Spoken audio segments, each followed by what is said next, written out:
A lot of people thought she was dead. Pat Tate's partner, Paula Jackson, aka Wild Child. People know, don't you? 2 people thought they were walking away from that. There was only one sitter. It took them 3 days for Armed Response to find me. Now that is not good for them. I had kind of taken Nipper's place and I looked better. Female version of Pat Tate. I stood up, I went, say that again. I looked like some 2 Bob Doris out of TATE'S. I know for a fact Tony did not like CARLTON. I paid someone who worked in the Evening Echo. I said, just say I'm gone. He's a T-boy, Craig. If you ever find out what was in the back of his motor, and you will, my. Well, I had to live with Donna, Tony's girl. I ended up giving her a black eye. They threatened him, apparently. No, they never. I was there when that phone call was made. There was a shooting. Tucker allegedly done it. They were doing stuff behind Pat's back. I got receipts. You kill for me, you die for me.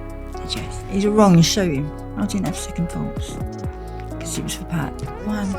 This Range Rover, 3 dead men. No one knew who they were, what they were doing, or why they fell victim to cold-blooded murder. Welcome back to the Criminal Connection podcast. My name's Terry Stone, and today we've got a real Essex girl.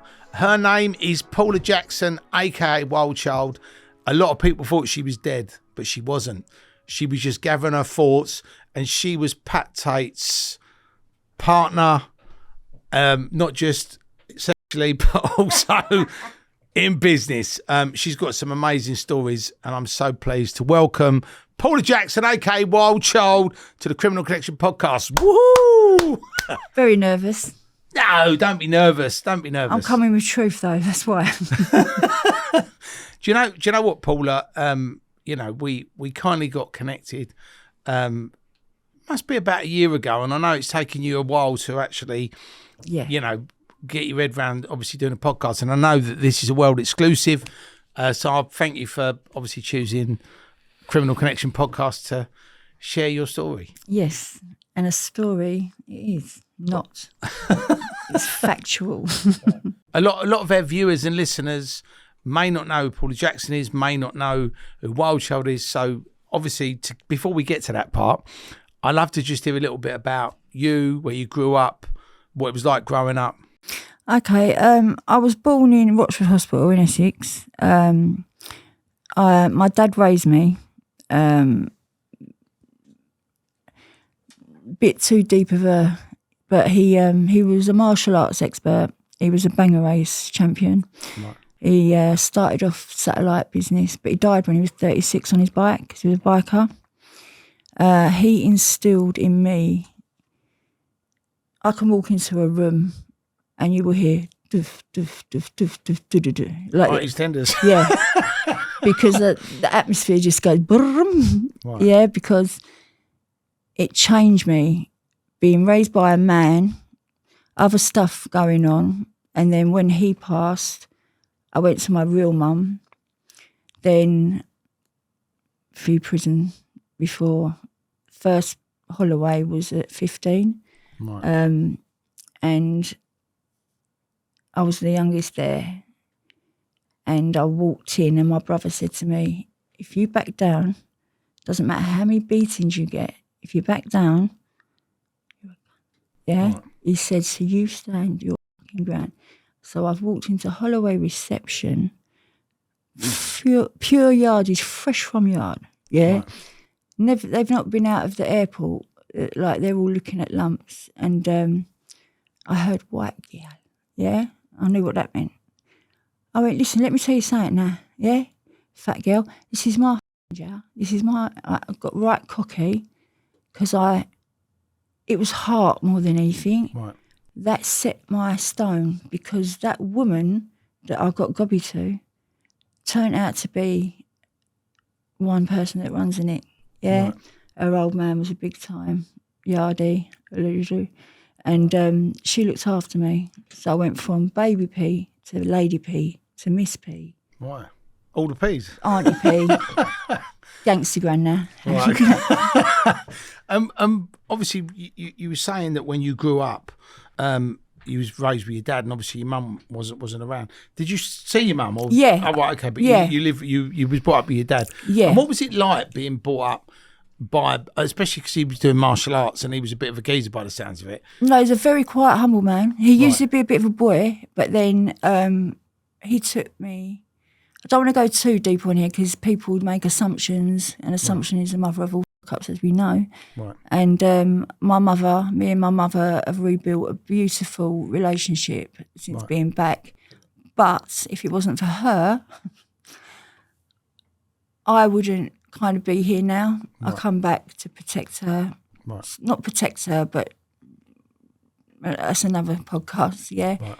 But I chinned her fella so hard, I knocked him out for 5 minutes, so she called the old bill on me and I got kicked out for her ass. Right. And I didn't know anything. I didn't remember anyone, but they all remembered me. Right. So. And when was that? Was that when you was younger? Or when... No, this is coming back into Southend in 2019. Right. So when we go back to when you got your first, when did you start sort of going on the wrong side of the law? Because like you said, you went to prison when you was 15. Coming along 16, yeah. 16, yeah. And what was that for? Was that? I think it was an affray. Right. It's always been violence, always bust kicks, though, you know. Right. But my brother, who didn't speak to me the whole time I was with Pat, right, and I've only recently found out that Pat put a blocker on my brother because me and Pat come out the doctors one time when I was like, when I first got with him at 18. Right. And we walked past my brother and his pals. Right. And he blanked me. So when I got in the motor, I'm bawling. He's gone, what's the matter? I said, that's my brother in that car in front. Full focus. His new first car. Right. They're all smoking weed, yeah, listening to Bob Marley. Right. White car full of white boys. Yeah. Bob's a G though, wasn't he? Yeah, yeah. He was. But Pat's knocked on my brother's window and said, listen, that's your sister. He went, I know who you are. Stop ordering my fucking sister out. And he slammed his foot on the brake. And Pat was shaking. Now I know what was in the glove compartment. Right. And he had a quick he went, if that weren't your brother, red-tat-tat. Now I only recently found out, I thought that was it. And because my brother didn't talk to me for quite a while after the murders as well, because I had to go into hiding. And he said recently that that's not all he done. Right. There's things you're going to come across from me and find out. Pat was very protective towards me. And anyone that hurt me in my past, he dealt with, yeah. Right. But the disrespect, he thought that my brother was only looking out for me. But as an adult looking back, I can see that now. Right. But he was thinking that I was dancing and he thought, but where he thought I was working in the stores, right, I was running him. Right. Yeah, we had two, allegedly. Yeah. So let's go back to you went into. You see how I skip things? Yeah, I can't help it. That's right. But you're in Holloway. You meet this daughter of this yardie who's running the women's side. Precious, yeah. Precious, I love that name. Right. There's a movie. Have you seen the movie Precious? I've heard of it. Yeah. I've heard it. She don't look too different actually. But I thought it was a great movie. Yeah. But so you met her. So how long did you actually spend in jail? Well, I don't know, because every time I went, I did go quite a few times, right, but I always ended up, because I never used to speak. It was always, there's a thing you follow. You go in the nick, no comment until at least 3 months into your, if you've been remanded, you only start talking if you're going to go guilty, see how much what they got on you. Yeah, if you can get out of it. It's like my last sentence. I'm sure you must have Googled it. The firearms one. We can come on. See what I mean? There's so much in me age because I'm not spoke about it like this so much. Why don't you share that? This can be the little teaser. This is where you need to rein me in, right? Because there's so much that I go back. It goes back and forth, and where I've not spoken about it openly, right. Feel overwhelmed. I'm very overwhelmed. Right. I'm just. It's here. I'm here for my grandkids and my kids more than anything. Right. Yeah. a shout out to my daughter-in-law, Alex, because they're all Londoners, and she's the one who used to tell me, and my nieces and nephews used to tell me what was going on in the films. Right. And my blood used to boil because I never watched them. It was only when you told me that time, and Bernie actually said, look, I suggest you have a little like mooch about and see what's going on. And when I did tell, broke my heart. Right. So off camera, I'm going to show you a video where I asked to show me if he wants me to do this. Right. And you see what comes. Right, okay. That's for another one. Yeah. but the firearms thing, what happened with that? Well, Geezer knocked all when my mum kicked me out, I had to go to what I knew, and that was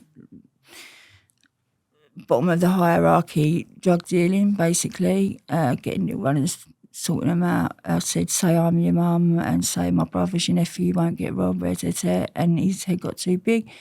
And then he said about a parcel going missing or something, which was ridiculous. So rather than call me and say, look, let's sit down and talk about this and bring the person who said it, I think he needed to prove a point, because everyone's like, listen, woman or not, yeah?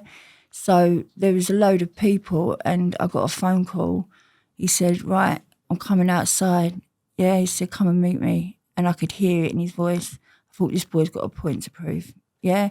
So I put 5 coats on. Put the coats on, he smashed my teeth out my nut. And I didn't hit the floor, but I fell back on like this, that was split in 2 houses, like a gate kind of thing. And I spat my teeth in his face and the blood. And I said, if I get up, boy, you're fucked. And he died. And what I heard later, what screwed his head up, was I went back there and said, don't worry about it, son. Let's put it behind us. Yeah? I said, don't worry. I got you. And that freaked him out a hell of a lot. So, you know what the young boys are like nowadays? Like, so I went up to his flat, and everywhere there was loads of youngers there. And I left, come back 30 years later, my name was still loud. And that's not, I'm not glamorising it, but this is how I am not the average, you know. And everywhere I put my hand, there was either a baseball bat or a tool. Yeah, is that for me? No, put it back. Is that for me? And like joking with him. And apparently that got to his nut. Now, on the night of I look like John Wayne's missus on CCTV, 2:30am, I've called him. He was the only white boy, really. I didn't know there was another white boy. And I said, why don't you drop it off, babe? Yeah? I said, and we'll have a little chat and a little like drink and that. And he's like, yeah, sweet. Right, so I see this car coming. Now, unknown to me, 2:30am, I'm walking down Station Road where this train station is. Now, I'm waiting by some stairs. I see this estate car drive past, and he's gone past the station. He's had to pull up by me. Now, with my left foot, I step forward, left hand, open the door. There's a big lighter, shall we say, yeah, here. And I looked in, see it was the wrong guy. So I just grabbed everything that was on his lap, allegedly. Right. This is what they all say anyway. And he put his foot down, and they've got me on CCTV. Yeah, and then somebody jumps on me and stops me from doing it. And the actual judge said, Miss Jackson, I know that was a real firearm by the way you handled it. He said an amateur would have used one hand. He said, not only did you pull 2, he said you cocked your head to the right as if to take aim and fire. Because I was ready to lose I wasn't thinking. My ego had been done. Now, being raised by a man and being in men's company for the majority of my life, and I'm not talking your average guy, I'm talking proper wrong-uns. No, not wrong uns, proper geezers. Proper geezers, Yeah. Talking about the real McCoy son. Right, yeah. right. I'm talking who put Essex on the map. Right. And that people who know, don't you? Yeah. So the people that don't know don't matter. Right. Right. So if you want to come. So then did you get a spell in jail for that? Or was it, Yeah, right, I got because they the guy that I walked calmly back to my hotel room. Right. They made me try and make me look like some two-bob homeless. But one minute they said I'm homeless, then they said she was in a hotel. Right. And I packed everything up. I was ready for jail. Right. And I heard, I thought, choppers, here we go. Right. And I was sitting there waiting for them to come. It took them 3 days for Armed Response to find me. Now Right. that is not good for them. Right. Yeah, they were embarrassed, highly embarrassed. Right. So they said credit where it's due. Yeah, but we're keeping you down here for 3 days. So the Essex girl is still active in her 50s. 100%. Yeah, but only active if need be. Right, that's what I meant. Yeah. I volunteer now for the homeless people, for HARP. Right. I was doing really well, and that's another story to tell. But someone tried to nose me up there, so all they done was help me get more,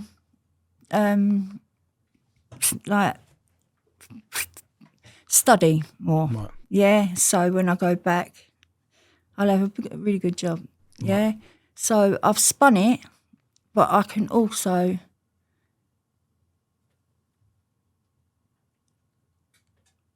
spin it.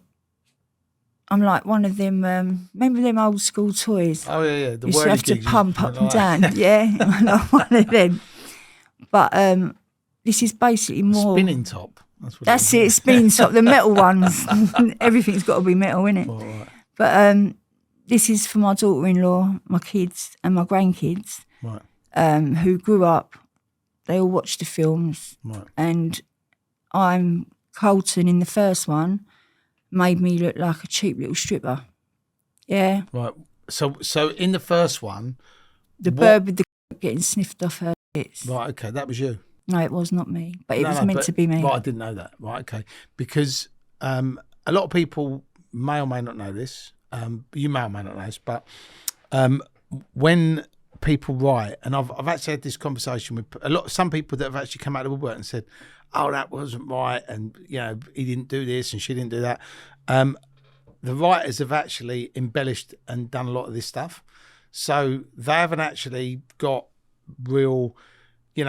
Some of it is made up, some of it has been sort of dramatised. So, bits of it were true. A woman being in his room all the time. That was me. Right. Okay. So if we go back to when you met Pat, how old was you when you actually met Pat Tate? I just got out of Nick. I was 17, coming on 18. Right. And how old was he at the time? Was he like, what was he? 37, 36, right, okay. 36, 37. But he didn't seem like that. He was such a lovely geezer. He was so, like, he'd always had, if someone come to him with a problem, like, he didn't have no drug issues. All right, they all used to go upstairs and fucking pray to the God or whatever, and right. but it was in Tony's house. Listen, I've witnessed things that make your toes curl, and I'm telling you now, you have to wait for the book, yeah? But these people that have come out with no authority, no backup, no receipts, yeah? The bird that played me, I looked like some two Bob Doris, yeah? Out of fucking Tots. Remember Tots? Yeah, of course. That was the place, wasn't it? Yeah, that was, right. Well, listen, dance is a passion. I still love dancing, yeah? And I even got him into Snoop Dogg. Do you know what I mean? I got him into you got Pat Tate into Snoop Dogg? Yeah. Sipping on gin and juice. That's what we used to play, yeah? But the song that I danced to, like, he thought I was taking the piss in the beginning because there's 2 Essex Birds, there's 3 of us, like, auditioning, right. And they was all proper Essex Bird up, like, diamantes, fake Bristols, nails. Yeah, I bowled in 10 minutes late with white Converse. I used to always have platinum hair, long platinum hair, just red lipstick, red long nails, white vest, and white Batty Rider shorts like Levi's. And I bowled in. I went, sorry, I'm like, because I didn't know who he was at the time and all that. And they was dancing to Big Fish, Little Fish cardboard box music. Yeah, that was good old days. And they was like this, like, man, yeah. I didn't see no fucking legs going in the air. I didn't see no, like, I thought, right. He said, what song do you want? Yeah. And I went, Biggie Smalls, Rub Your Dicks If You Love Hip Hop, right? He said, is she taking the fucking piss? The DJ said, no, she's not. What? And where was this? Was it Raquel's? No, it wasn't Raquel's. It was... Now, when it comes to places and times, I've got it written down somewhere, but it was either in Adlib or it was a gentleman. It was somewhere, or Hollywood. It was somewhere there was going to be a private event, and they wanted a good dancer, basically. And it ended up like stopping me from dancing anyway. But remember, I've just come out of Nick. Right. And the Jamaican. So you come out of Nick. There's I a private I brought party. the dirty wine back to Essex. Yeah, they want you. They want you to dance, and then you're giving it the dirty wine. The dirty wine. Dirty wine. And that got you. That got you in as. But I mean, when did Pat sort of? I suppose then everyone was just out partying, having a good time. Oh, from day one, really. He said, do you want to lift? I went, no, you're right, mate, I'll get the bus. And I got the bus. It took him a month to seal a date with me. Do you reckon it was the dirty one that did it, or do you think it was just... No, I think it was my attitude and like... Playing hard to get. No, I wasn't. I weren't. I weren't even playing hard to get. I was like, bollocks, it's all about the dough, isn't it? I need to make some dough. And I'm not going to be one of these birds that you have wrapped round you. Ask Bernie, because like when I was with him, he went, it was a sad day for the brasses of Basildon and Essex when you come along, Paul. He said, because he was shit scared of you. Like, so he used to say to the birds, don't look at me, don't fucking talk to me. None of you can do this, that, nothing, right? Like, because she will find out she's taking over the house. So they call me Wild Child for a reason. And who gave you that name? Well, have you heard of Kimmy Webber? I know the name, but I don't fit up there. Lovely fella. Oh, so it's a guy. Yeah, sorry. Yeah, he used to own. When you said Kimmy, I thought it was. Yeah. Apologies, Kimmy. He was the first person to actually recognise me in Southend when I walked past the car lots, and he used to have restaurants and for the villains opposite Central. Train station in Southend. You have to go downstairs, and we used to go to all these posh restaurants, and if I caught him looking at someone, I'd fly straight across the table. I'd give him a slap, and then bosh, I was across the table for the bird. I said, if I catch her, right, just if your eyes glisten anywhere, he went, oh, that's what I love you. Do you know what I mean? But, so you wasn't high maintenance, you was super high maintenance. I weren't even that. I was like, you've never met, and that's saying you've never. Right. But I was just me, you know. And I'm a great believer. If it's you can't learn villainy. Right. Yeah, it's not a textbook. Yeah, you're born with it. It's like the first time I got him off that nicking and went straight to my mum's, and old Bill took me there with my fucking G-string full of fucking knuckle dusters, coat and fucking everything. Well, let's talk about. So you passed the audition, you're dancing. Pat's gone. Paula, come on, blah blah. You said that. No, I'm not going to be one of them girls. I said, and then you're my boss. and when he actually then got you, where you were like, right, we'll go on a date. What? Well, it was It was his last. He said, right, this is the last time. He said, when you get home, there's going to be a dress. Now, I'd never seen a dress arrive in a box. I didn't know who Vivian Westwood was. Yeah, and a load of Tom. And he said, when you get home, like, long stem red roses, 100, like proper romantic. He said there's going to be a dress, some Tom, and he said some shoes. He said, you come out. He said, I want a little test for you. I want to see if you've got class as well as criminality inside, yeah? Right. He said, all that Tom now, yeah, coming out of Essex, I hope you don't come out the door with what I think you're going to come out with, yeah? Because there was hoops, there was like all thick chains, there was loads of bracelets, there was all different. You look like Mrs. T. Nearly. And my mum said, less is more, yeah? She said, this easy likes you, because even I've heard of him. Right. I went to see the stories of him. I've got listen. Anyway, so I got home. I opened this box. I said, "What the f*** is this, Mum?" She went, "It's a dress." She said, "It's not off the rack." Yeah. She said, "We don't know about these sort of dresses, Paul." Yeah. And pulled it out. It was a lovely cream one. I'll never forget it. And cream boots to go with it. It was really nice. So my mum said, "Listen, I'm going to give you a chance, and I want to see what you pick out, and then I'll tell you what I think you should go with, right? Because this was all this was a big thing for him, class and crime together. Yeah, it's like a super power. Do you know what I mean? Right. So I come out with there was literally a bag full of gold. Yeah, and I only come out with diamond studs. Right. That was before that. A Cartier watch, a tennis bracelet, and I think it was one diamond stone, very this thin, when I really wanted to fucking put the lot on and just go out big hoops and bush me up 90s style. But and I walked out and he went, "What do you think? What do you feel like?" I said, I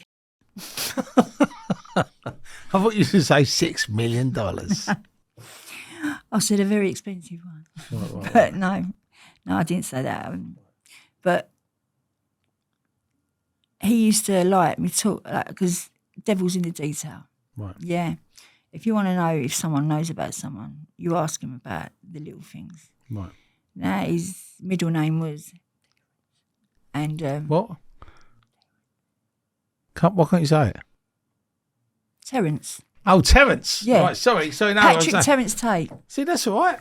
I Yeah. think anybody. It's because I'm not used to fucking saying. But do you know what I think it is? People that are following or followed Pat, Tony, Craig, the whole Essex Boys story, will have Googled that and probably already know that. But for people that don't know that, I mean, I think Terence is a great second name. Well, he had a younger brother called Terence and all. Right. And Russell and all. But when you told me to have a butcher's, broke my heart. Right. I couldn't believe what I was hearing. So what's your... So you obviously met the real Pat Tate, you dated the real Pat Tate, you lived with the real Pat Tate. So what was he like? I mean, obviously you've seen the film stuff, but what was he actually really like? Oh, I've not seen a film yet. Oh, right, okay. I've just looked at clips of videos from Debbie, and I've not even seen Nipper yet. Right. But I know they're all they're dancing like little schoolgirls at the minute because they know it's time's up. And Nipper was very resentful towards the end, always tried to make me look but Pat, people couldn't understand. Imagine, you've met a fella in jail, because that's how he knew him. He took him under his wing in jail in Chelmsford. Oh, so that's how Pat Tate met Nipper Ellis? Yeah, Nipper Prick, yeah. And I think that's for another time. That's a bit of a, yeah. We can talk about it. I mean, we're talking about the Essex Boys, so yeah. I think we've got a lot of work to do, so. Right. Yeah. And if you know, you know. So, ask me another question. So Nipper and Pat met in jail. Yep, he took him under his wing. Right. And Nipper got out first. Right. And Pat was made sure he had that nice, beautiful luxury flat to go to. Right. And Sarah Connor, his baby mum, Jordan's mum, right. who he first lived with in the bungalow in Basildon. Right. He was 3 when I think Pat got out, I think, or whatever. But Nipper, I could see right through him straight away. And I think he knew that. Right.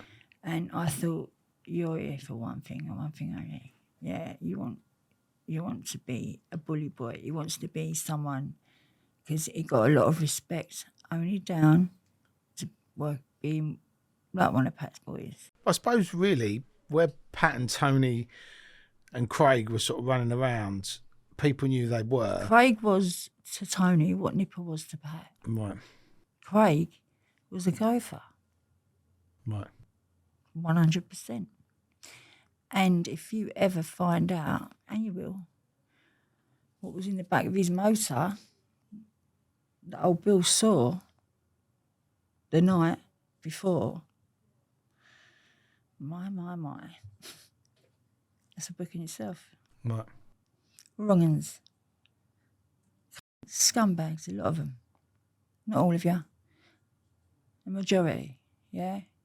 Because you will find, you will come across, Nipper was always, after Pat died, Nipper was always trying to put it into people's heads. Pat didn't love Paula. He loved Sarah. Yeah, he didn't. He left Sarah. Right? Because he got me a flat. First of all, I had to live with Donna, Tony's girl. Right. Not the proper girl, and they put us in a house together in Basildon. Right. I ended up giving her a black eye, and like that to move me out. The next day, that's when he got me a flat by myself. Yeah. Right. Now, Tony's a different kettle of fish, but Nipper, I don't want to say too much right now. Right. Yeah. But this alone, they're going to wee wobble wobbles, but they can't fall down. They're going to come back. And I was terrified for my family for 8 years. Because of him? Because of the people that were left. Because Nipper went to a next firm, right. I think it was Tilbury lot, who was against them lot, and right. Asked them for a firearm. He said, I'm taking my boss out. He said, you're taking the man out that you used to work for. Now, in his divvy little fucking wrong mind, he thought that he was going to get cookies but he didn't see what they were seeing. They were seeing, hold on a minute, if you can turn against your boss who looks after you, yeah, and set you up out of jail, and and you're acting like a little bitch, of course, he's a shooter, and do her job, yeah. Allegedly, whatever. But that's when he shot Pat Tate, wasn't it? In the arm, yeah. Right. I don't know, was it him? I'm not sure. Well, no, that's what he got arrested for. Has he admitted to it? Do you know what?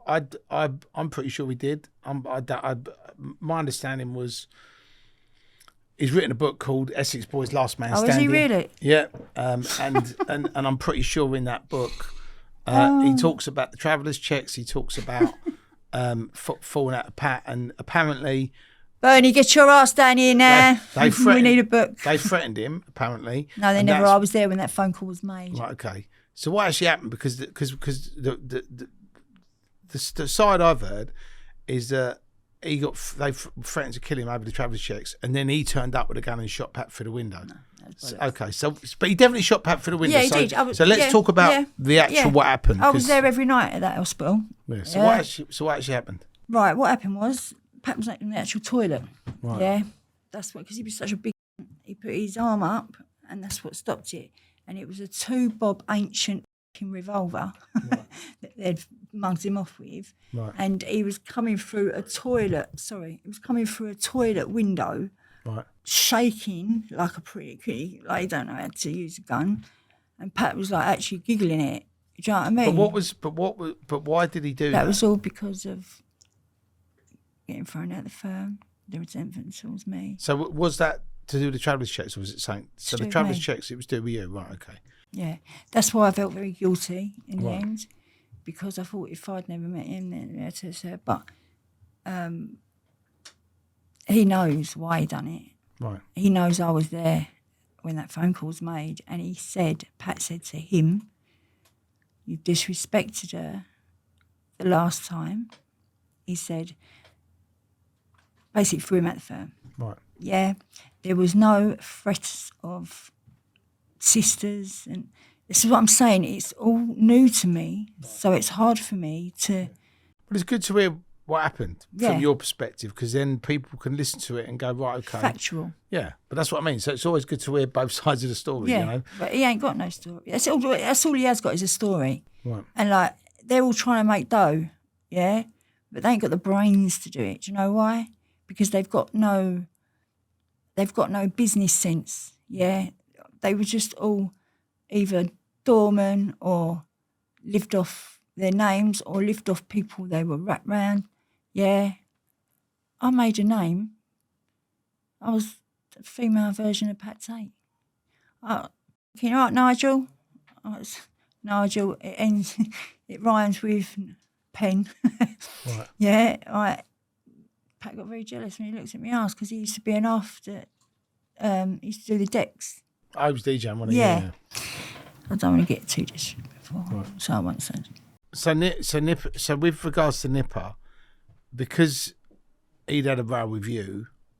Yeah, he was picking on me all the time. He had a problem with you for whatever reason. That's when Pat was then like, right, fuck off. He gave him one chance. Right. He did. He said, "Listen, I'm going to give you one chance. If you're disrespecting her, you're disrespecting me. She's not a little runaround. You know what I mean? You know what she does, like because I was getting pulled in more and more, and it was just me and Pat. Right. So I had kind of taken Nipper's place, and I looked better at the same time. So who do you want?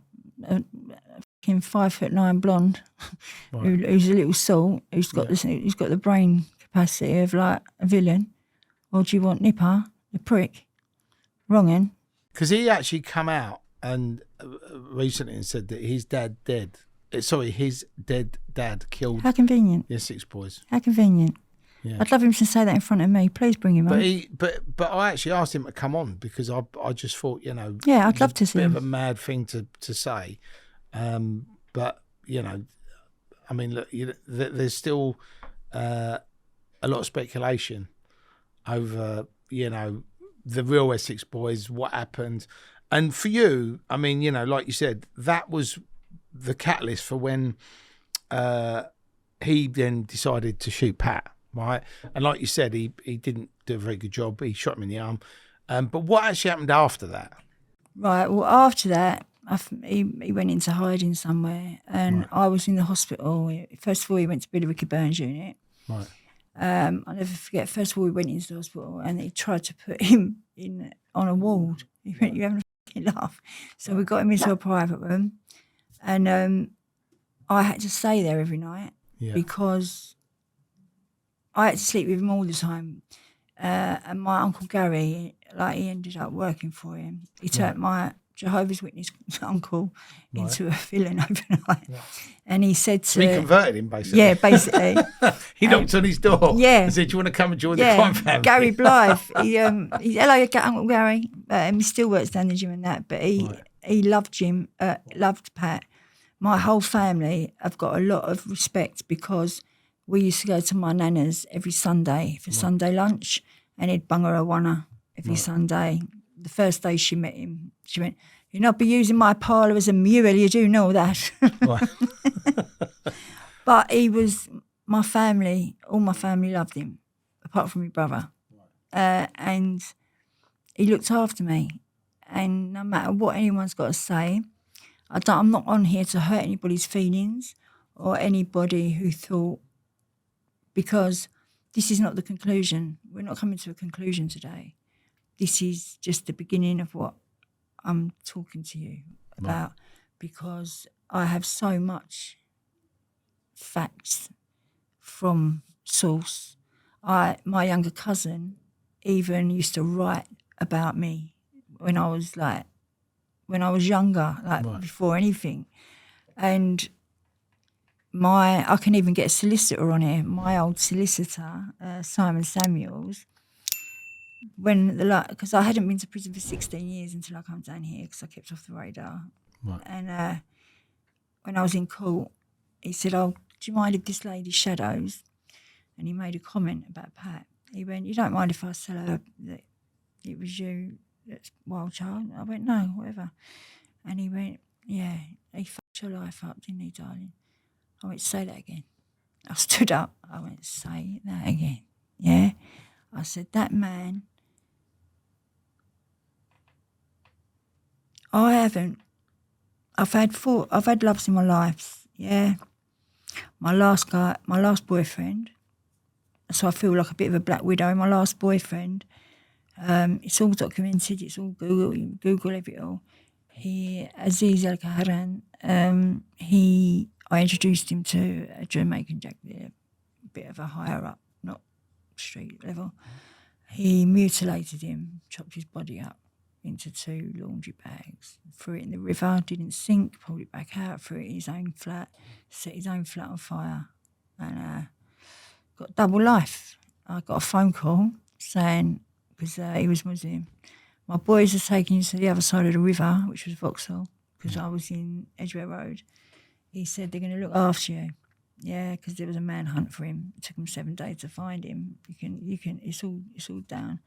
And he phoned me out. He said, "Babe, I'm with 7 brasses." He said, "I'm never getting out." He said, "So." I'm going to make time count. Yes, but basically he said, "There's dough there, there's this there. They're going to look after you."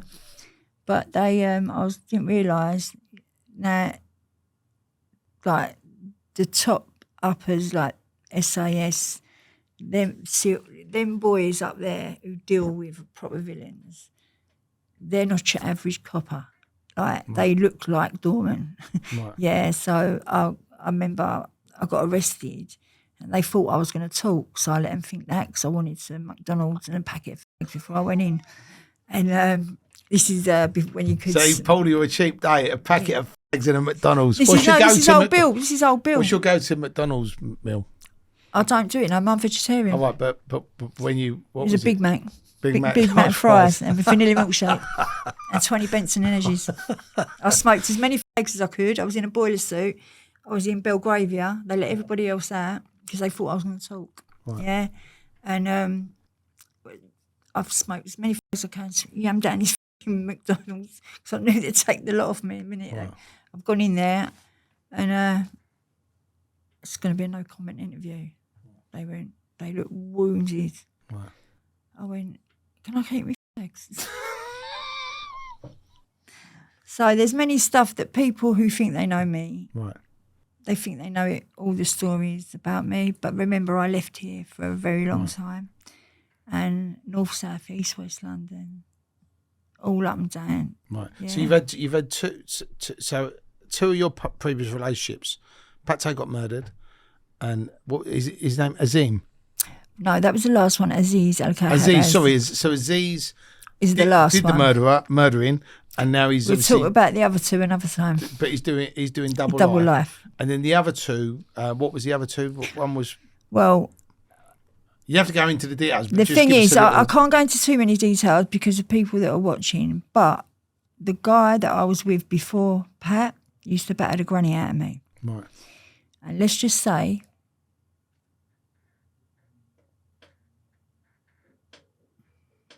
Nothing right now.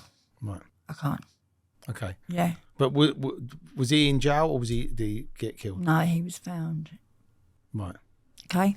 So he was found murdered somewhere, and then the other one. What happened with the other one?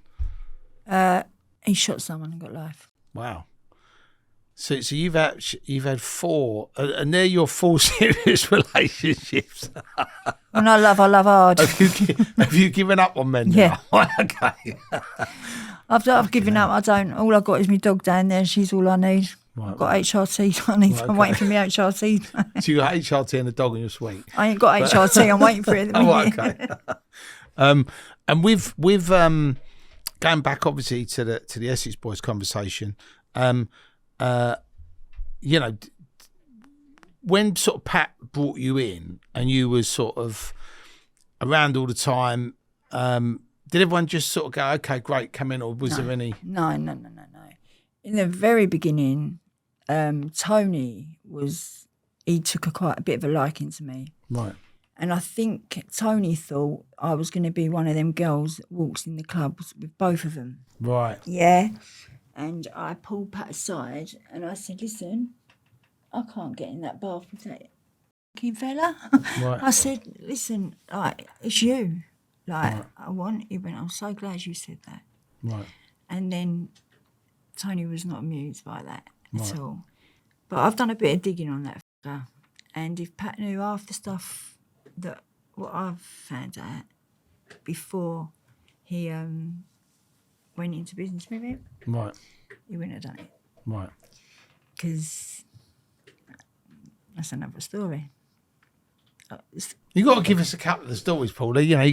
All right, basically, I'll give you the ending. The ending of the one everyone says Pat got him.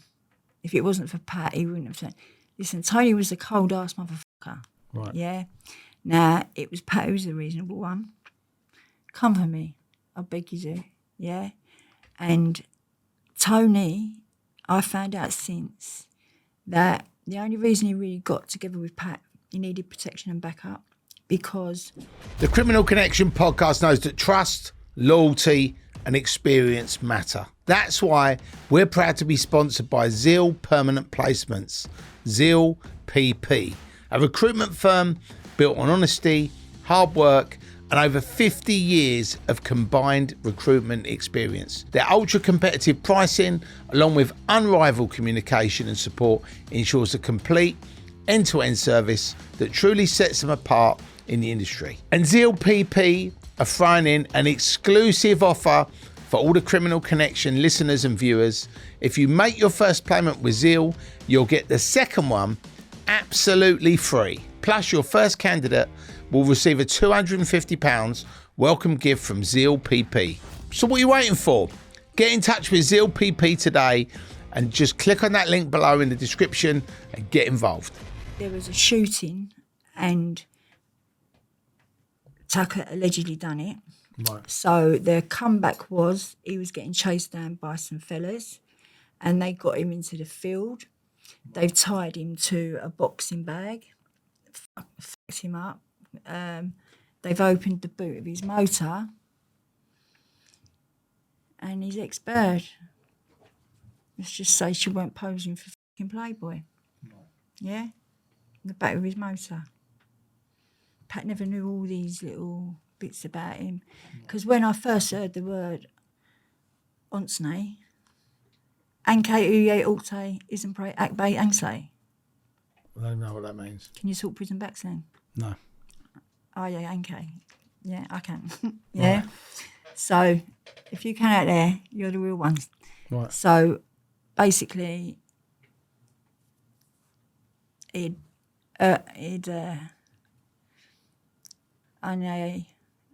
can't say that one word.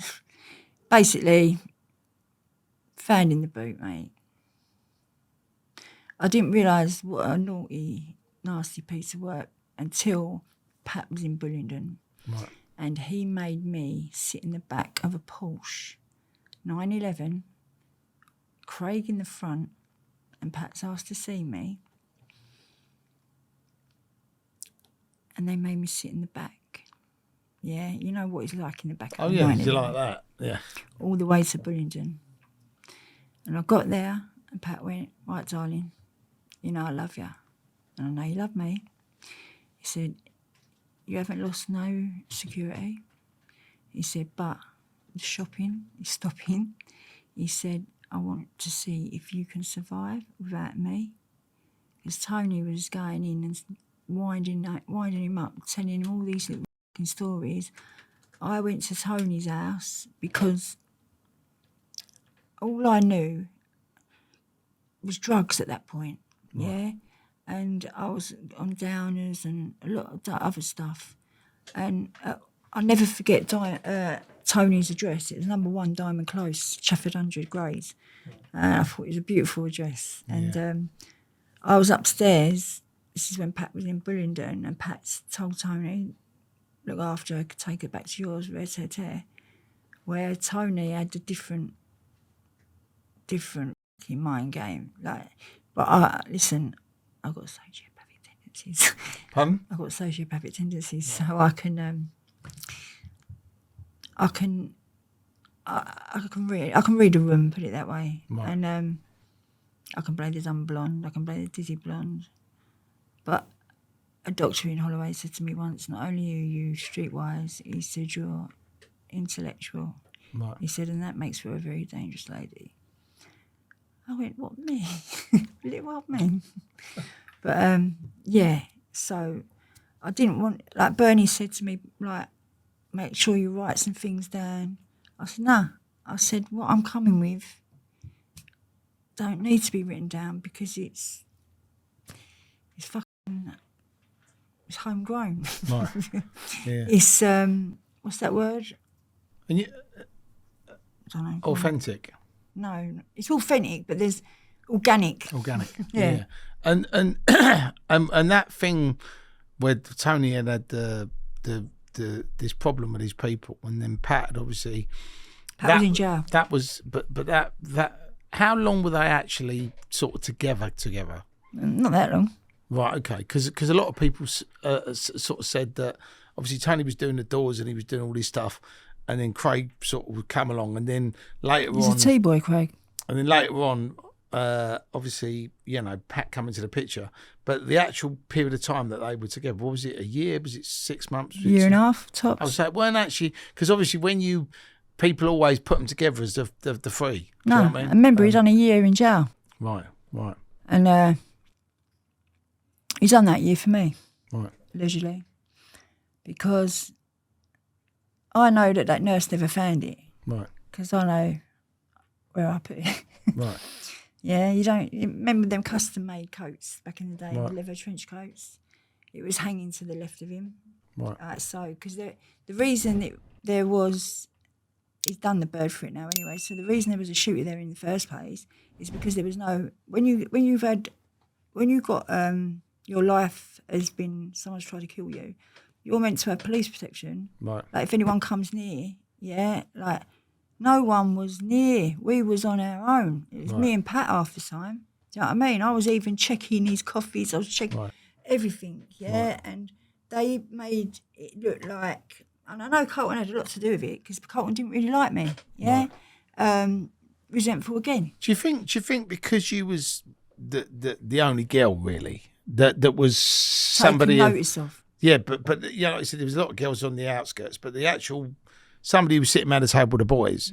Do you think that's probably why you had why Carlton didn't like you, why Tony didn't like you, because they didn't feel like you should be at the table? Resentment. Right. And also Tony wanted me, I think, where I said nah. Right. Yeah. And he's never had that, I don't think. What was the initiation that because Tony actually thought you was undercover I was old Bill, didn't he? He said I was too good to be true. Yeah. I'm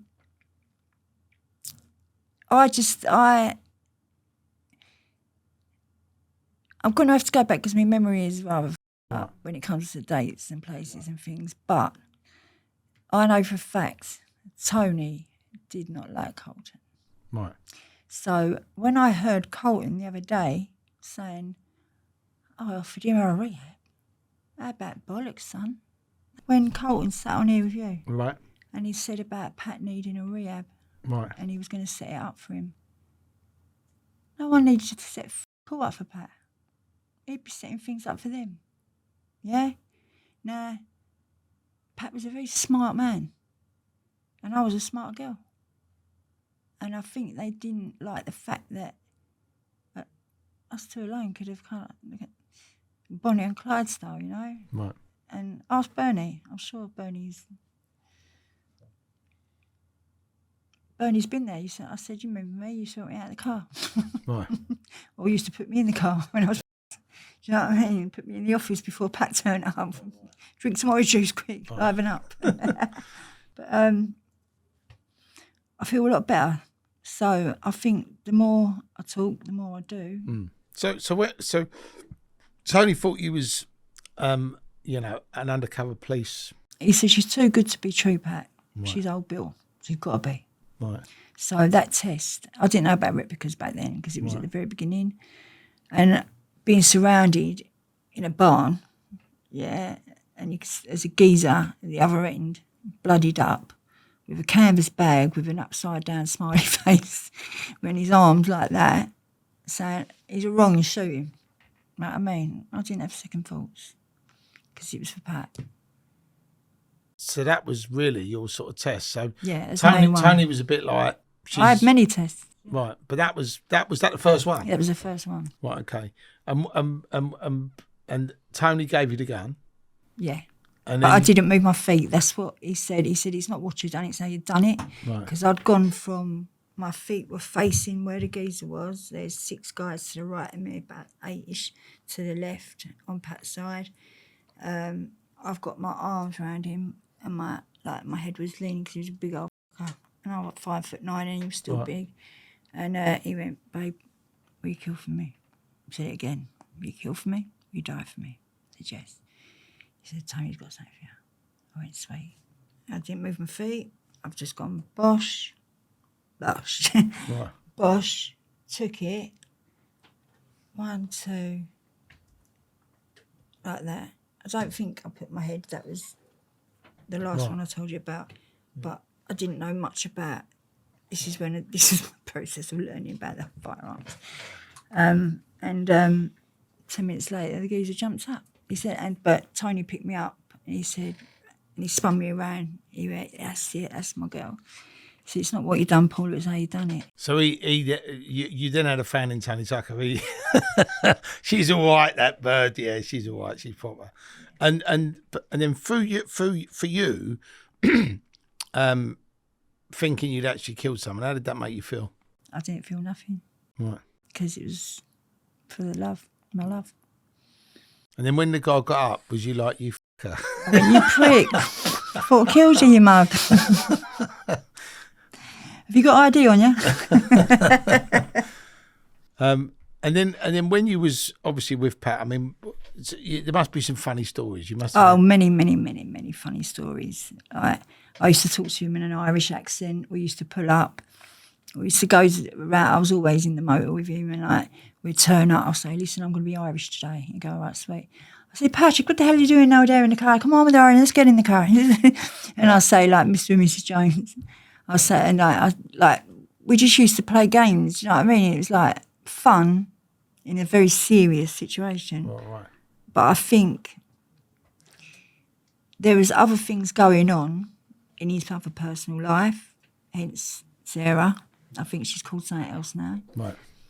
But this is when I knew it was real, because she knocked on my door one day with Jordan, when Jordan was about 3. It wasn't long until he went to jail and got shot in the arm and all that. Anyway, they had, you know that big gym on London Road, the massive one? Yeah. Yeah, well, they had dealings with that, and the build where we used to have Braves upstairs, and we had dealings with that, and I used to go into that gym for him, and he had, now, I've got a little thing going on at the minute, because when I first come back to Southend, Pat had loads of car places, but the main one was the smallest one on the corner of Hainault.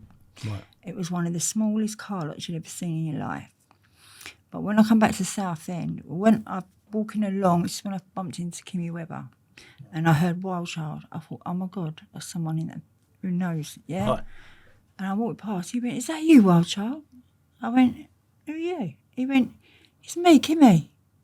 I went, oh yeah. He called his wife, he called his business partner, he called his daughters. He's got me in the office. He's going, this is Paula, this is Wild Child. Tell them, wasn't it me that Pat come to like tell all his shit to? And like, under pressure, I went, yeah. And so he took me around and he introduced me to all his workers, the boys working out the back on the motors. And as we drove past, this is what done it, as we drove past the little one, I went, my, who's got Pat's car lot now then? And I think he forgot himself a little bit. And he went, oh, it's mine. thought, how on earth have you got that after all this time? 2 months later, it'd been dug up, it ain't there now. Right. So, we'll say no more on that one. Yeah. Nudge, wink, wink. So with Pat and Tony, lots of people were like, they were robbing drug dealers. They were obviously selling drugs. What was that their main business? Or No. Right, okay. Listen, Pat didn't want to he didn't want to go like that. Pat, Was it Tony and Craig that were doing that then? they were doing stuff behind Pat's back, yeah, and then putting the blame on Pat. Right, now, I've got people that can't come on this podcast, but love ya, Mr. X. Yeah, he's a good pal of mine. And at the end of the day, all I can do is go by my experience with the man. Right. And what I see and what I witnessed. And what I witnessed was a lot of resentment building up towards the end. And I don't want to say too much. I've said a hell of a lot being here right now. So I think once you understand Do you think it was all of them though? Were they all resenting each other? Because Pat was hearing stuff about what Tony and Craig were doing. And he then used to was come having to me do- all the time and say, what do you think about this? I've heard this, I've heard that. I said, wait until it materialises, then we'll deal with it. Let them think I'm a silly little blonde bird. Yeah, I got you. And he told my uncle only told me when I come back to Southend, he said, you do know. He said, I've never told you this because you've never been around. He said, but Right. Pat trusted you. He told my uncle, he said, I trust your niece more than anyone. And that's what the resentment was building up, because they could see that everything was going through me before it was going through anyone. Right. And whatever I said, he would listen to. I don't know where I got the knowledge from, because I weren't no Google back in them days, you know what I mean? How to load a firearm. No, but it was, people are going to say, oh, she was just some two-bob little fucking flutter girl and all that. Yeah, if you know, you know. That's all I've got to say. If you don't know, get to know. And with Pat, I mean, like you said, you used to have a lot of fun with him. Did you ever go on like mad fucking like benders? Because Yeah, of course Right. we did. Of course we did. That was silly. We used to go to hotels. Like we'd go to like penthouses and like get smashed out. And like, one day, we both took this. It was being Special K with Special K back in the day, Right. and like we'd like cut open one of the bags, and like we took a massive line each, held each other's hands, and went back on the bed, and we went into the same dream. And he'd never seen a picture of my dad. And What is Special K? What is it? yeah, Right. but it was what it was meant to be back in them days. Right. Because Tony's proper Mrs. Anna, the proper wife, she used to use it to go to sleep because it helps you go to sleep as well. Right. But me anyway, we held each other's hands and we went into the same fucking dream. No word of a lie. And my dad stepped forward wearing a donkey jacket, and he saw us wear Levi's desert boots and a white t-shirt. But he went, look after her. She's a good girl, really. I remember coming out that dream thinking, what do you mean, really? She's a good girl, really? What do you mean, good girl? How can my dad say she's a good girl, really? What's he saying? I'm not a good girl. And I was just lucky to know the fella. Right. And I know a lot of people had it in for him because they were very jealous, very spiteful, petty little bitches. And I will look anyone in the eye, Terry, with a fucking thingy on my pinky, with a lie detector. And I will look in their eye because I've got receipts. Yeah? They'll come when I'm ready. Right. Right? But I'm telling you now, he weren't no yeah, he weren't no crackhead. He weren't no smackhead. It wasn't like nowadays when you it's on street corners everywhere, innit? Right. Back then, you had to know like certain people and all that. Do you think he could be a bodybuilder? Because I used to have to put that gold stuff on him when he used to go into the tournaments. Right. You can't be a crackhead and a bodybuilder at the same time. So everything that Debbie said, and I know this for facts, yeah, Russell made her say that. Marie, his mother. Right. Now, I can say a lot of stuff here, but I don't want to hurt too many people's feelings right now. They can read about that one. Right. But I can tell you every single, and he had older daughters as well, but Jordan was the youngest one. And I never told you, but Sarah knocked on my door one day, but she brought Jordan. And she said, listen, leave him alone. I know this is different. And I've gone, I speak no English, right, like a dick. And there's a picture of me and Pat behind me. He just won the gold chain. She went, don't take me for a cat. And I said, I went, listen, I don't know what you're talking about, love. I said, I don't know why I just done that stupid accent. I said, but all I do is the books, yeah. And she went, no, I know this is different. He comes back to you every night. She said, oh, but... And I went, I don't know what you're talking about anyway, but I was with him 24/7. And he couldn't go to sleep. I had to go to sleep last. Right. And I know my guns, yeah. And like, when I was like talking about magazines, I don't really I'm not talking about glossy magazines. I'm talking about magazines, you know. And like, I went from a 2 to a 22, little Derringer. Yeah, little one. It had pearl on it. My favourite gun is a Desert Eagle. Very powerful. Oh, if you fire that, you Not if you know what you're doing. Not if you know. You got to have a couple of lessons before you shoot one of them. It's like a sawn off, isn't it? Like when you fire a sawn off. That is like Dirty Harry territory, isn't it? Who's Dirty Harry? Do you remember Clint Eastwood? Oh yeah, yeah. I'm talking about anyone in Essex. I'm talking about a fictitious character. Who's that? I don't think I know him. Don't you know him? He was on the seafront walking around going, oh, yeah, "Do you feel lucky, punk?" Outside the Hope. Yeah. But I'm glad I come because, like I say, we meant to meet a couple of times, but I just. Oh, listen, life gets in the way. But this ain't the last of it. But with Pat, right? Like you said, you used to have these like great parties. And where was the place where they used to hang out? Was it always like the Epping Forest Country Club, or was it Legends? Where was the place? No, it's all different places. There's always different raves, different places, different houses. The brothels sometimes. So I used to make sure every man was catered for. So the brothels side of it, we've not talked about. So Pat, was it him and Tony's brothels, or was it Pat's? That was Pat's. See, that's pretty cool, isn't it? You know, you're a bit of a G, and then you got. How many brothels did he have? It started off one or two. One Canvey Island, one a couple in Southend. What were they called? Pat's Rub and Tub Gaffs. Something like that, yeah. Paula's Poodles. But what were they actually called? Did they have a name, or were they just... I don't know, because I sort of come into it and then we sort of stopped it. Like, he had some like other girls that have always... That's been their work life. It's not like he got girls off the street or anything like that. Right. It was me. I was the pimp. No, not really. But they was already Paula there. The PIMP. I love that. PIMP, the place to be. But sitting here rocking my stories with Terry.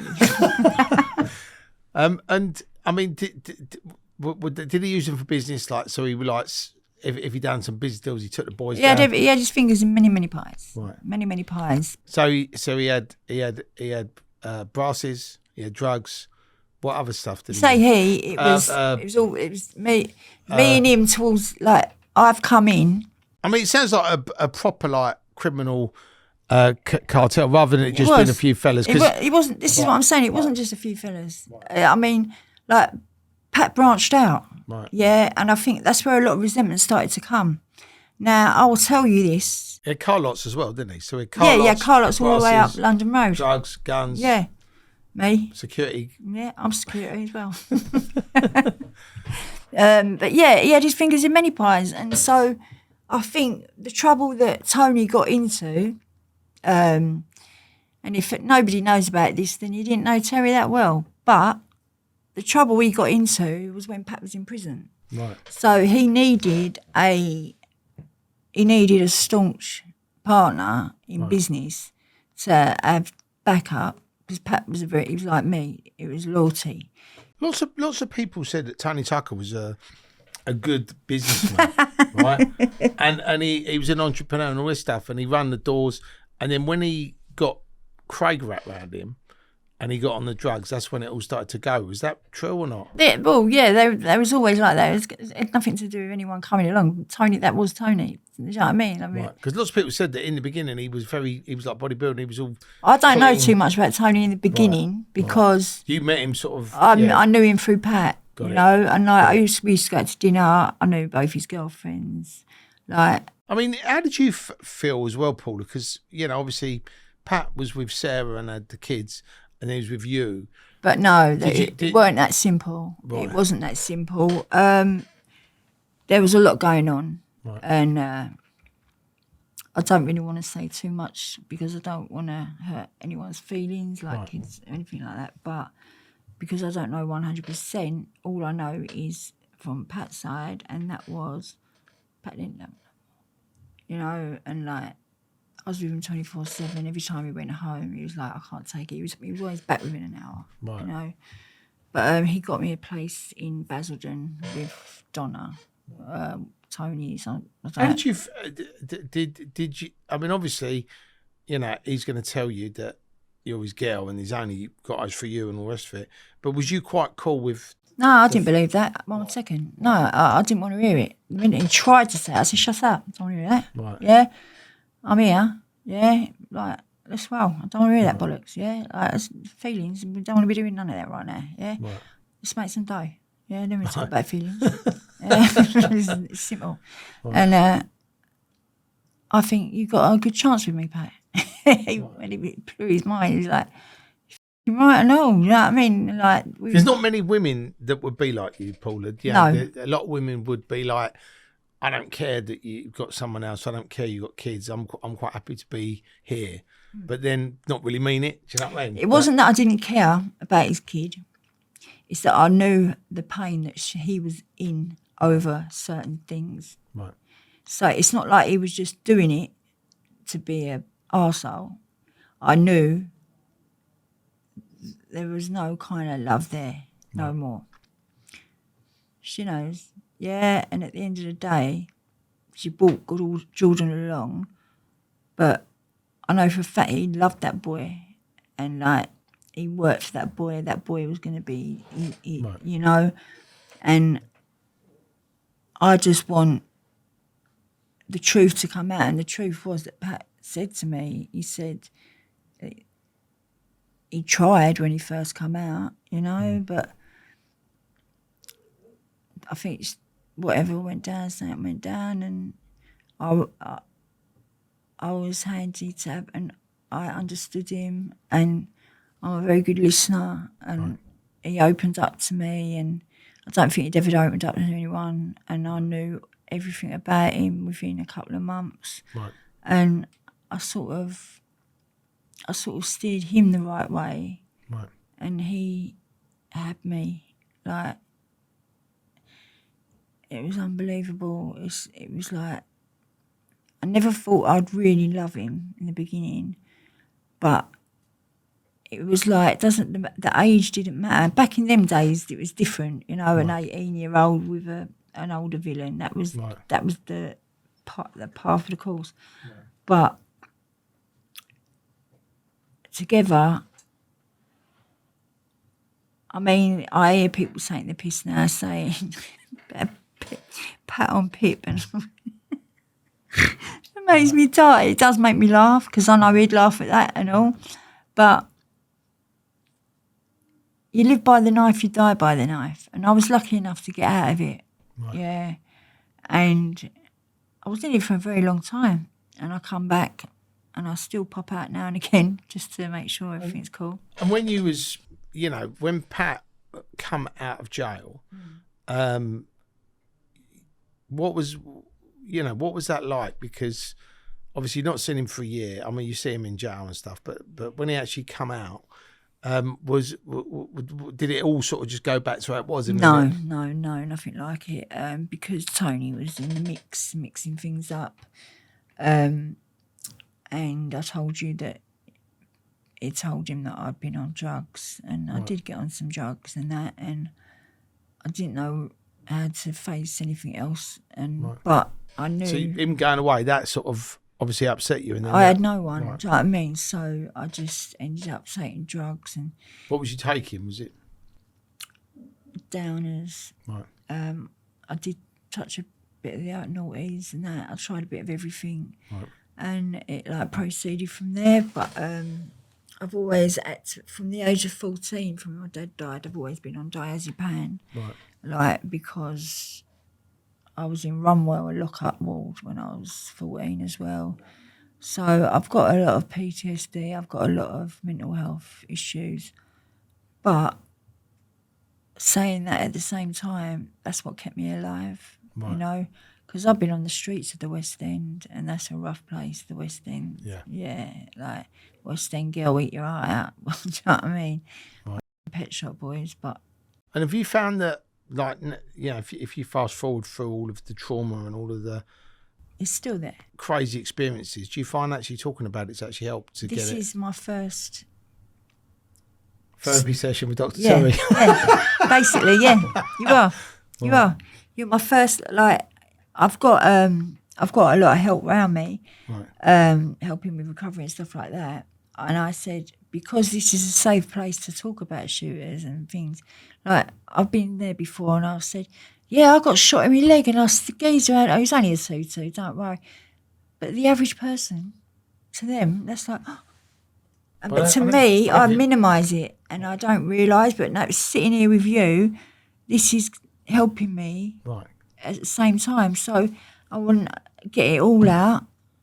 I mean, that is a mad fucking thing to be shot in the leg. I mean, you've had your teeth knocked out, something you with a knuckle duster. That scar there, Right. you want to see the one on my leg that come with it. There's a big hole, like a bit of a hole in my leg. That was with a chopper. I've been smashed in my face. So what happened? My nose. What happened with the chopper then? What was that?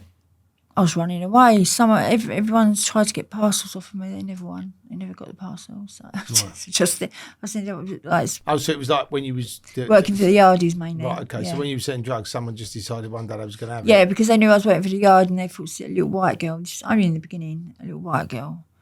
They got it twisted. So yeah. So you've been chopped by Yardies. Not by Yardies, by people. I worked for the Yardies. They looked after me. Right, got it, Yeah. got it. So obviously somebody's trying to chop you up for your drugs, and was the shot in the leg? Was that drugs? That I was running along Vauxhall. Vauxhall, you know, as you're coming from Tooting, going towards Vauxhall bus station, you know, that massive bus station. There's Sainsbury's there. I was running. There's some bushes there. I knocked myself out by tripping over like a prick, and there was an old lady, and because I've never done a statement in my life. If I did, I'd be a multi-millionaire. Right. But I was. And the woman said, the last thing the young lady said before she went unconscious was, you can't do a drive-by with a 2-2, bitches. Apparently that's the first thing I said. So That's quite funny. you can't do a drive-by with a 2-2, bitches. And then So what actually happened? They were after what I was holding for the Yardies. Right, but they literally drove up to you and then went bang.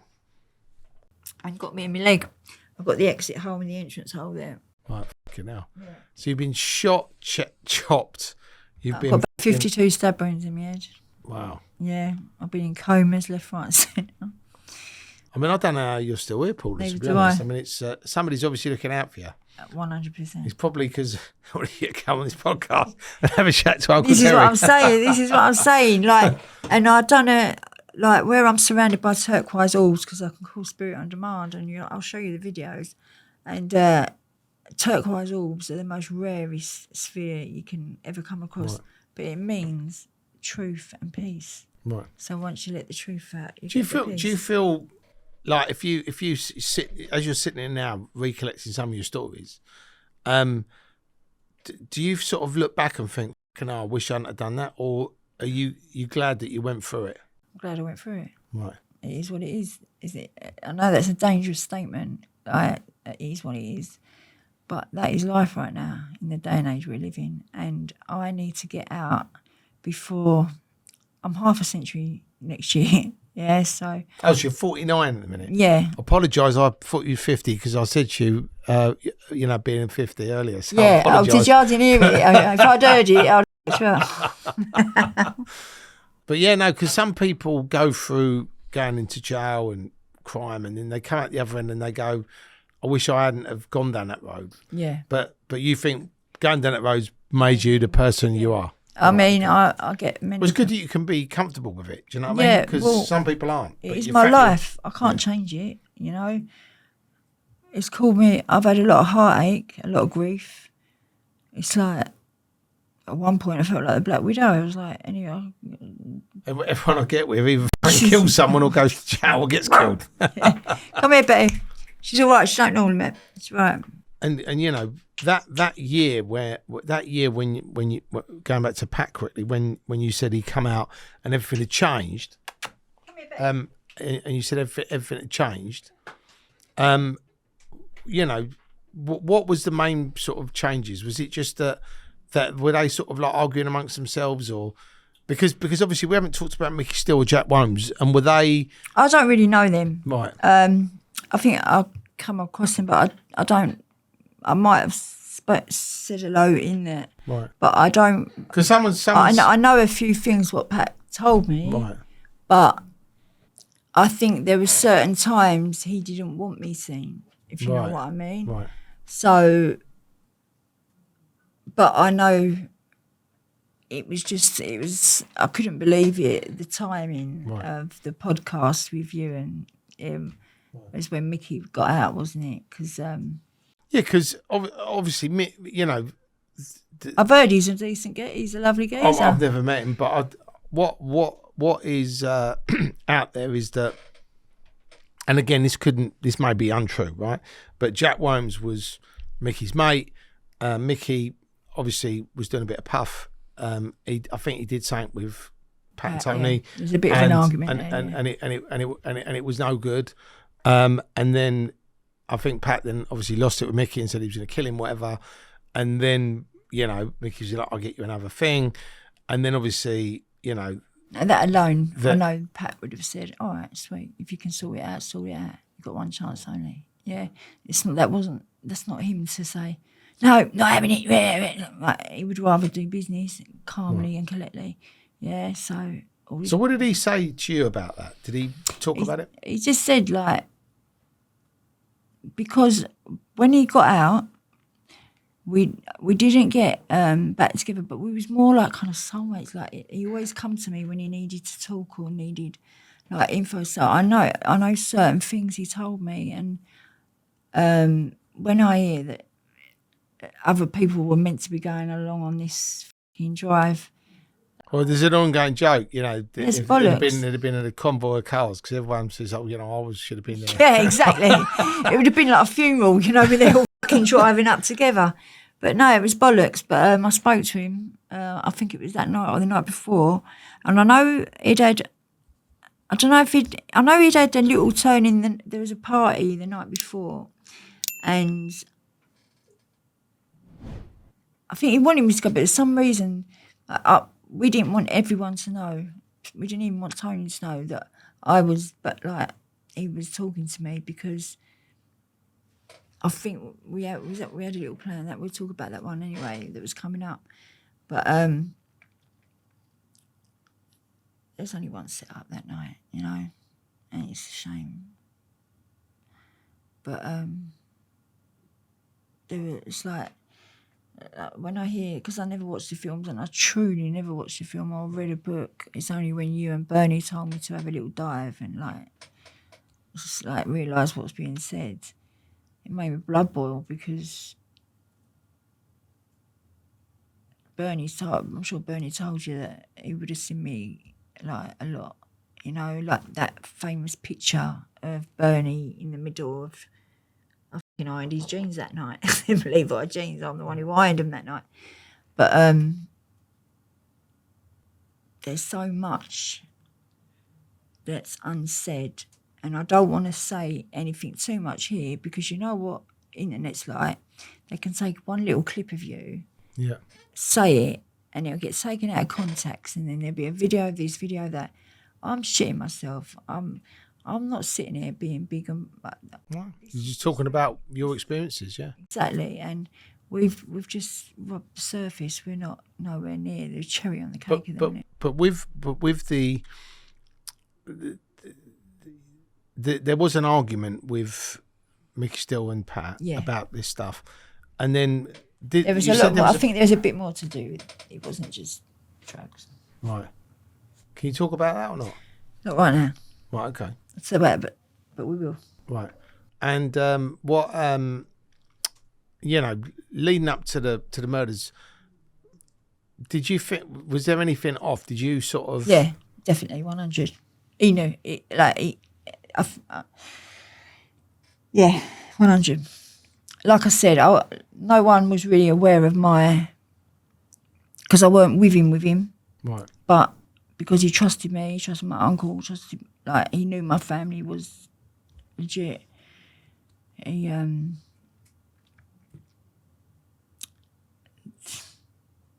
it's like when two people get shot in the back of the head, and one person is shot twice from the front. If you put your criminal head on, right, what are you going to take away from that? Let's not talk about that right now. I mean, whoever's done it's obviously sneaked up on them. But then what's your view on it then? From a criminal You'll get that, not just right now though. It's too much. It's too heavy, too wild right now. Let me step it gently, catch your monkey, yeah. Because I just think it'd be interesting. I don't want to be walking along Southend High Street and go pop. Look around. It's not a lollipop. I mean, the thing is, you know, so Craig Rolfe was shot in the front, wasn't he? All I know is that Craig and Tony was shot in the heads, weren't they? Yeah. So,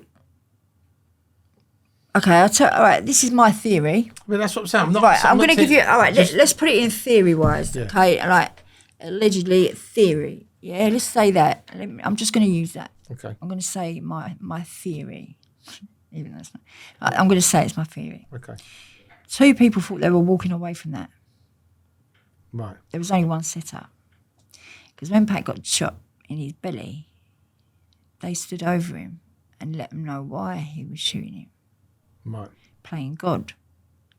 And then because Pat had obviously gone to try and get something, because there was a lot hidden. Right.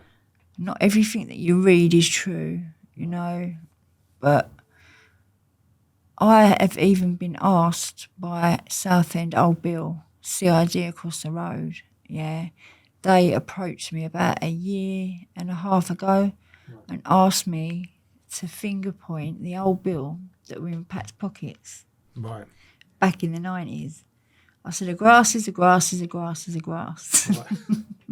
So it's just so. So you think your view on what could have happened is that Tony and Pat thought they were Tony and Craig thought that they were going to run him out. So you think that because obviously in the film the setup was they went down the lane, they was meeting, Mickey Steele was in the back seat. This is the film, right? And John Williams was hiding in fucking bushes with a shotgun. Mickey got out to open the gate. John Williams gave him the gun. They then went bang, bang, and then fucked off. That was one of the scenarios. Yeah. And then the other scenario was the police did it because of Leah Betts, and then the other one was that was not. She just drank too much. Was a firm did it, right? That they robbed from drugs. So that, but these were the three conspiracy theories around the time. Yeah. which were being talked about, right? Yeah. And obviously to this day, you know, it's the only people that have been to jail is Mick Steele and Jack Williams, right? So whether they were involved, whether they were there, whether they pulled the trigger, whether they didn't pull the trigger, you know, they were the ones who went to jail for it. But at the end of the day, whoever knew, it's a little bit closer to home, a lot of jealousy, a lot of resentment. But your thoughts are that Tony and Craig basically and someone else knew that they thought that they were walking away. They were dropping Pat off, and they were going to do something to Pat, and they were going to walk off. Yeah. And obviously that didn't happen. And then, but then Tony was a dangerous individual. He was a. I didn't know about the knowing part. Yeah, I didn't know about all that. I didn't know how young girls were. All I knew was that I was of age. Yeah, and.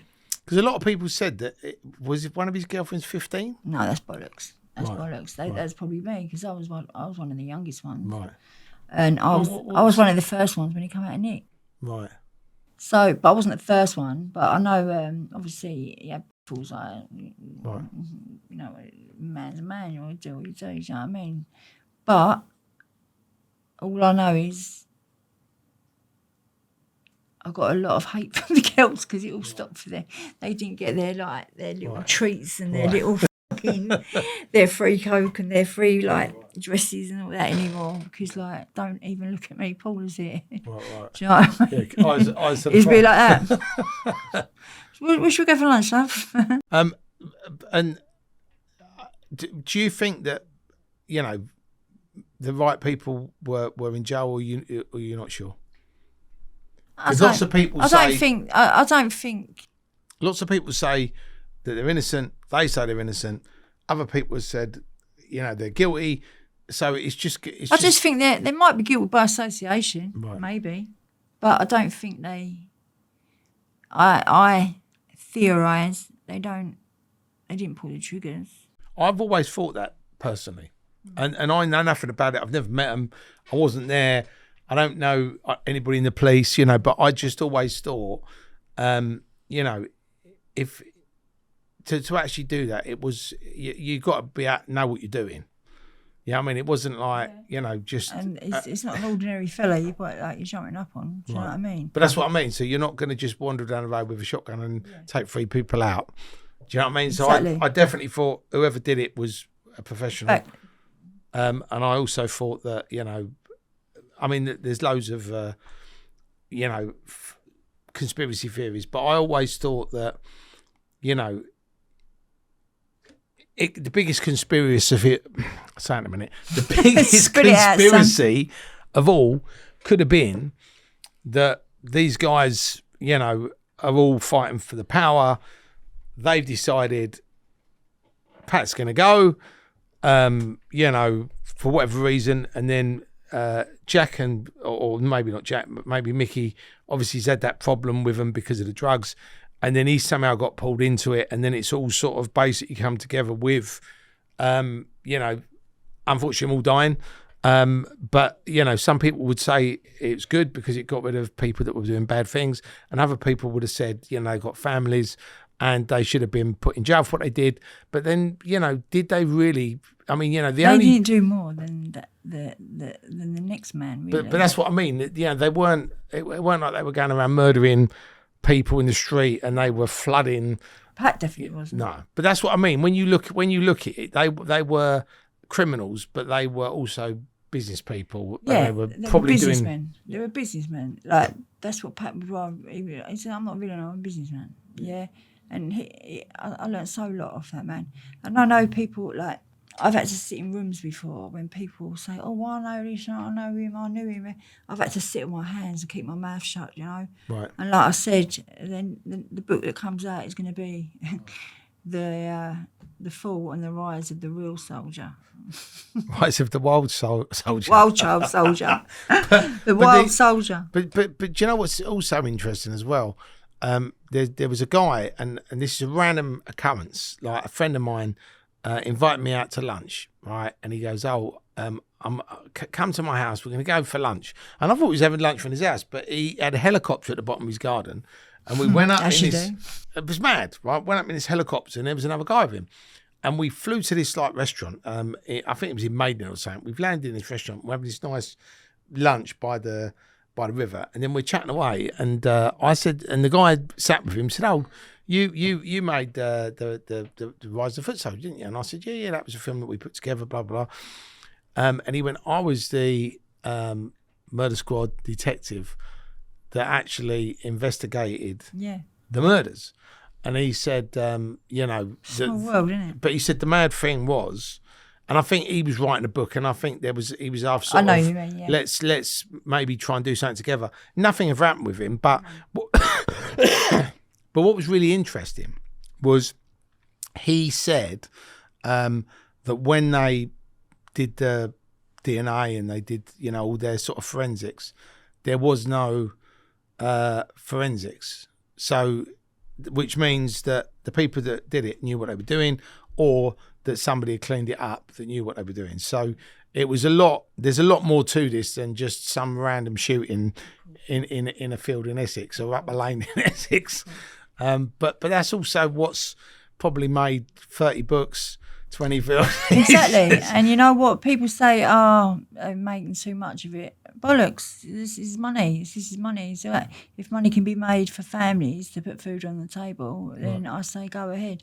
It's like I said with Bernie. I've got time for Bernie. Bernie was the one who introduced me to you. Yeah. I know it's taken time to get here, but I finally got here. Well done. Yeah, I know. I bet you was wondering if I was going to show up or not, weren't you? But with one thing I wanted to ask you, the murder happens. Yeah. The murders happen. Did you that night? Because some people have actually said to me that when somebody's gone, like badly, that they get this sort of thing where they know something bad's I know happening. straight away. I know straight away. I'm all, like. I don't want to say it 'cause it gets taken out of context, but I've got my cards in my back. Like I'm very in tune with myself. I'm very, and if I've got a connection with someone, that's why I've only ever had relationships with people I get a connection with the first time I see them. Right. So for me to lay down with you, I've got to love you, And if I love hard. It's me and you against the world. Yeah, there's no, we don't need no one. We don't know what. Yeah, it's like Bonnie and Clyde, really. But I'm a great believer in people. People come to your life for a reason, a season, or a lesson to be learned. Maybe all three sometimes. But I do like that. Yeah. Reason, a season. A lesson to be learned. Right. Yeah. So, and I'm very intuitive. I can pick up. I can do a bit of palming. I can do it all, and. It's not like I've got a geezer called Eric in the corner who's my spirit guide who's wearing an Indian headband. It's just I get things imprinted in my head, right. and I knew before he even went. I think when he first came out of jail, I knew something was going to happen, and I think he did as well because that's why he didn't want me around so much. Right. That's why I wasn't. And if I did come around, no one knew. Like Tony wouldn't know. No one knew. And like it was and when you got the call that obviously, he'd gone. Set my name told it was on the news. Right. It was on the news. Paula Patrick's on the TV. What's the on now? Right. So yeah. And what sort of went through your head at that time? Did you just want to sort of go out and start fucking killing everybody, or? No, I sat down and thought about it. Was you shocked? I was in shock. But my this is where I say my mental illness has got me through my life. Right. Because there's a part of me that can be very calm before the storm kind of thing. Right. And I always knew I would never open my mouth. That's why I paid someone who worked in the Evening Echo. Right. I said, just say I'm gone, so my family think I'm gone. I didn't say I was stabbed up 18 times by a drug dealer, but that's what come out in the papers. Oh, so there was actual article in the paper saying that you'd been killed, basically. Yeah, because I paid them. I said, look, say I'm gone. So, because I was really scared for my family, because like I know that Nipper knew where my mum lived, and I know like everyone knew, and because of what was going through my mind, And I suppose if you don't know who actually did it, everybody's a suspect, right? yeah, and at that time, I was so lucky that I wasn't around him 24/7. Right. So the little birds that he had right around him at the parties, that's for show. You know, it's like as if to say, Paula's not here. You know, it saved my life, I think. Right. I really do. Because back in the 90s, when there weren't no cameras, and a lot more heart and a lot more cut people's noses, Right. and money to be made, silly contracts would be signed at silly hours o'clock, you know. But we've got a lot of work to do, Tel. Yeah. and then when that's when you come to London. Yeah, that's when I left Essex. I ended up coming back. There's a lot of comes and goes of children and stuff like that, but I have to work through that with you. Like I said, you like me, Uncle Terry. Yeah. Have you got children as well, Paula? Yeah, I lost a child as well at 5 months old. Wow. That's what I'm saying. I've got I think your life is definitely one of trauma. I mean, you've had. Oh yeah, definitely. Yeah. You've not had an easy ride. I've had psychiatrists tell me my whole life I've been traumatised. I've been in grief. I've been grieving all my life, basically. Everyone I loved, I've lost. You know, so yeah, we got. But it's helped me a lot knowing that I can speak about it. I don't give two what people have got to say about me because I know what I know. Right. And if you don't believe me, then you clearly. I suppose the good thing is, like we've talked about quite a few things today.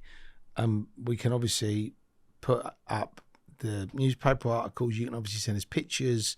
I've got receipts. Yeah, and then people can make their own decision. Exactly. But I definitely think I know. You wanted to hold a lot of things back because you didn't want to just put it all out on a podcast.